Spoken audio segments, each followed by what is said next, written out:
if you follow through from the introduction, chapter 1, chapter 2, chapter 3, chapter 4, chapter 5, and now we're in chapter 6.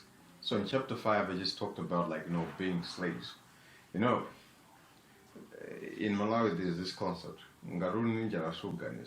So a lot of people, our thinking pattern, imango figure benefika chimanga, male.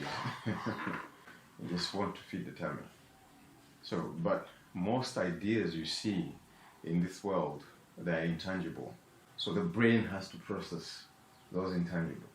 But when you come to Malawians to say, think about, to discuss ideas, you lose people. So from chapter 5, you'd see that I was talking about slaves don't know how to think for themselves. Slaves are just slaves.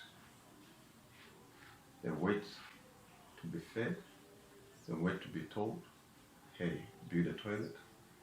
They wait to be told, make up your bed. They wait to be told, go here, do this. But when you embrace the concept of being free, you find that there's so many ideas out there. When the ideas hit your brain, and that's where I'm talking about, like, when the ideas hit your brain, how the brain processes it and how you think about it, the thought process, and how you act upon it. It's so without philosophy of why things work, you're doomed. So this book, remember, is 3 ordinary concepts. Some things that we see every day, and thinking deeply about simple things. When you think deeply about those simple things, you find that, you're questioning, why does this thing work and how does it work? So the why has got the answer. So if you read through, that's when you engage with it. Let me end with this. I think it's one of my influences that I can't read it, but the mind is recalling. He says something very, very, very beautiful. He said that when ideas are presented to you, just like I'm doing online, you don't have sovereignty over what you think.